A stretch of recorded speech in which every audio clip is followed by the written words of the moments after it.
Are you emotionally fragile? Upset that you lost a rap battle and you see the boogeyman behind every corner? Well, don't take a vacation from it all. Call the offices of Lawbury now. We'll set you up with a lawsuit you're sure to lose, and we'll throw in some reactors as collateral damage. This is all allegedly speaking, of course. Free PDF converter not included. I just want to take a moment to dedicate this video to all the fans in Australia. It's an 8-hour time difference right now, but I know that there were some people who didn't have that TV turned off who were tuning in, and they set those alarm clocks early to watch Kendrick Lamar celebrate his victory lap of Not Like Us. I mean, honestly, we called this. We knew that going into the Super Bowl, this was going to be a massive build-up and a massive weekend at the Grammys for Kendrick Lamar. But honestly, this has gone above and beyond expectation. He has shattered records for most Grammys won by a single rap song. That's right, I'm talking about Kendrick cleaning up 5 Grammys for Not Like Us. I mean, we have never, ever in the history of hip-hop had a diss track do this. Come to this level. Song of the year, record of the year, best rap song of the year, best music video, best rap performance. And in a night that had Beyonce in the house, that had Bruno Mars in the house, that had Taylor Swift in the house, we are talking global musical icons. It wasn't about other genres. It was a night about hip hop. And I get it because, you know, this is mainly a hip hop channel and we live kind of in this world of breaking down raps, but a lot of what happens in hip hop, it doesn't necessarily mean that it has a huge impact outside of those who listen to rap. And I think on such a pivotal night such as the Grammys, when you have so many superstars in attendance, it just goes to show the impact that this record had, not just on hip hop culture, but just on global music culture in general. I mean, you had Taylor Swift breaking away from practicing her Super Bowl celebration dances to jam out to Not Like Us. Everybody in the building. When Kendrick Lamar was announced, we know what they were singing. We know what was going on, and you can only imagine if Drake had that TV on, how he would be feeling. But there's a couple moments I want to jump to from this night. We're going to have to just like skate our way through this because the copyright police will be out for this one. But let's check out when Kendrick Lamar was announced for Record of the Year, what the crowd reaction was like to this specific moment. I'ma do my stuff. Why you trolling like a ain't you tired? Trying to strike a chord and it's probably A minor.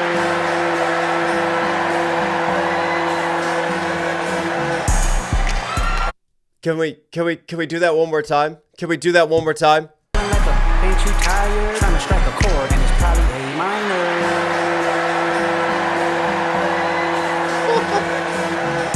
Wow. I mean, that is the entire audience. It reminds me of the Pop Out concert when Kendrick didn't even have to rap the lines. He could just hold the mic out. And right there, he's just getting his congratulations. He's just smiling. And the whole audience in unison going A minor is absolutely diabolical. And speaking of celebrations, let's check out this moment with Dr. Dre, West Coast legend. All right, I don't know what happened to the volume on this one, but check this out.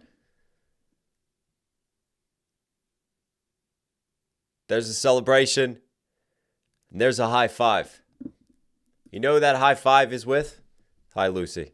But anyways, that high five is with Lucian Grange, head of Universal Music Group, UMG.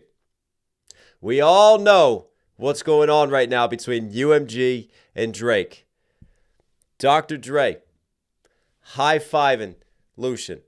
You don't think this is a big night and a big statement from UMG as well, showing their solidarity with Kendrick and sort of that high-five moment? It just feels like the pettiness is real. It feels like it is now time to just extract full revenge on Drake for coming after them, and this is going to be celebrated. And this just momentum, massive momentum that Kendrick is feeling right now, it's only going to keep snowballing. I mean, I can't imagine that the streaming numbers that Not Like Us is going to do yet again. You had it blow up during the diss track, right? We listened to it all summer. Then the lawsuit happened. Then we all listened to it again. Well, now it's cleaning up at the Grammys. And what do you think is going to happen at the Super Bowl? We're going to have 3 times where this blows up. Even a 4th after the Super Bowl. The numbers that this record is going to do when this is all said and done is absolutely insane. But you know what gets me? Throughout the entire evening, because we all know who the record was for. Not once did Kendrick Lamar ever address Drake. Not once did he make a reference to the beef, to the nature of the diss track, or any of that. Every single speech, every single time Kendrick Lamar was in front of a microphone, in front of a camera, he was shouting out the West Coast. He was paying homage to those who inspired him. He was paying homage to Black Hippie. He was paying homage to his team.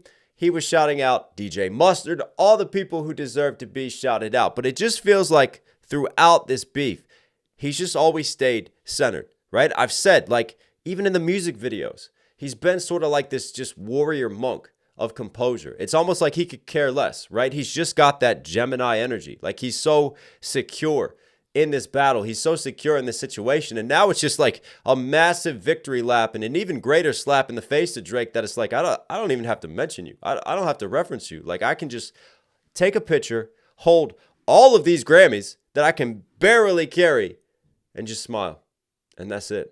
That's the greatest form of success right there. But let's also pop into one of his speeches when he won Record of the Year. We'll see if I can play a little bit of this real quick so we could just appreciate some of his words and what he's saying here. What's up with it? Oh, what the deal? B, what's up? First of So, really quickly, right? There's always layers to Kendrick. There's always a thought process. And that's one of the things that I love is all the Easter eggs, like we broke down in the music video. Still one of my favorite music video breakdowns, right? Even though Kendrick doesn't say anything about Drake, there is still one understated slight to him that is just, it's another diss towards Drake. You have to look at his outfit, which is an all denim suit, right? You know what that's also referred to as?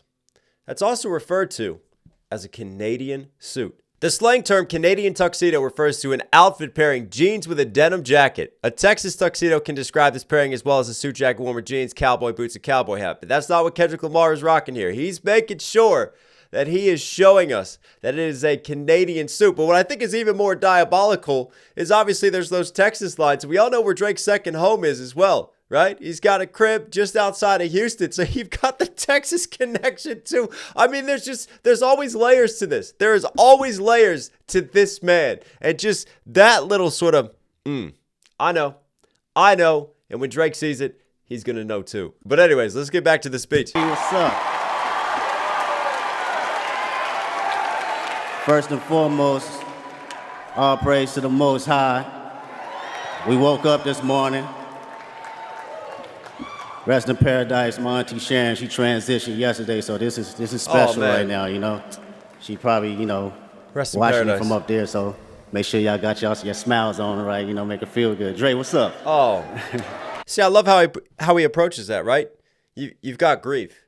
You've got losing his auntie, and he's smiling, and he gives credit to the Most High, right? It just shows you his spiritual connection. Those themes that we saw in Mr. Morale, those themes that have carried over, that he still reflects. Again, to me, even though he's ready for battle and war, he's still got that monk-like composure at the same time. And just, I feel like our souls get fed now when we listen to Kendrick music. And there's a deeper level of connection there. Anyways. Make sure y'all got your smiles on, right? Make her feel good. Dre, what's up? What up, Drake? Doc Dre, what's up? Swiss, what's up? Swiss Beats. We're gonna dedicate this one to the city. Compton, Watts. Yeah. Long Beach, Inglewood, Hollywood, out to the Valley, Pacoima, IE, San Bernardino, all that. Everywhere. It's a full LA connection. This is my neck of the woods that's held me down since a young pup, since I was in the studio scrapping to write the best raps and all that, in order to do records like these. So I can't give enough thanks, to these places that I rolled around since high school, and most importantly, the people and the families out in the Palisades and Altadena. This is a true testament that we're gonna continue to restore this city. And yeah. We're gonna keep rocking, my boy Mustard. Where you at, man? What's up? Shout out to Mustard, man.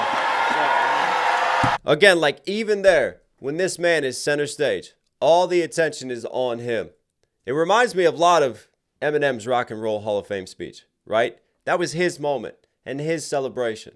And what did he want to do? He wanted to make sure that he just connected everywhere and connected and shared this moment. What does Kendrick do? Like, as soon as he can, he turns, let's get Mustard on the mic.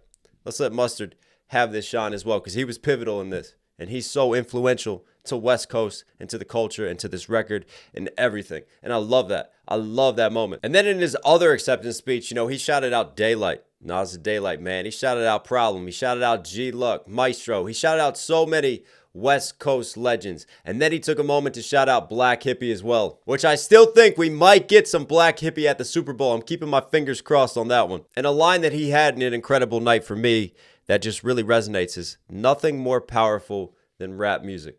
I don't care what it is. And I think it just really shows. To me, this has been one hell of a year for hip hop. It's been one hell of a year for rap. And as an MC, you love to see the return to higher art.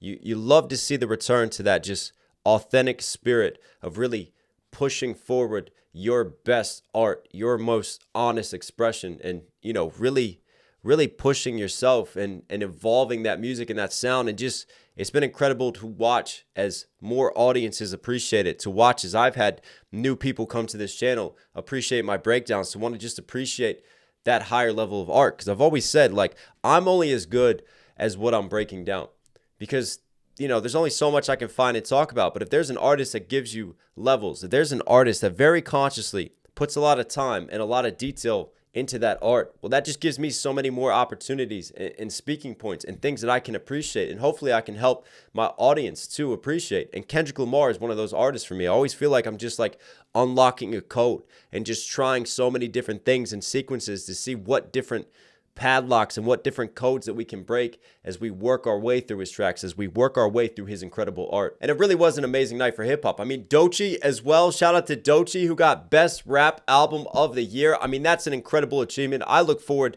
to her 2025. I think she's going to have just a huge year and continue to blow up. Beyonce as well, after getting snuffed at the CMAs, well, she got to have her revenge on Grammy night. I mean, a lot of huge moments that will continue to be talked about. But for me, this is the warm-up. For me, this is just all leading, bubbling, and boiling over into next Sunday. And I cannot wait for the Super Bowl. But anyways, let me know what you guys think of Grammy night. Did you watch it wherever you are? What'd you think of it? What do you think of Kendrick Lamar's outfit and all the layers and levels that's going on throughout it all? What an amazing celebration. I hope we continue this momentum. I hope that we continue to have just this appreciation and that hip hop continues to be pushed forward. Man, absolutely incredible. Just can't wait to see what's next. Can't wait for the Super Bowl. Subscribe, notifications on if you want to see my continued coverage. I got a lot of good content on the way. Don't forget to support the Patreon, all of that. Go get your hats. Go get your merch. knoxhilldmv.com. All right, everybody. Take care of these. Take care of these. I'll catch you again.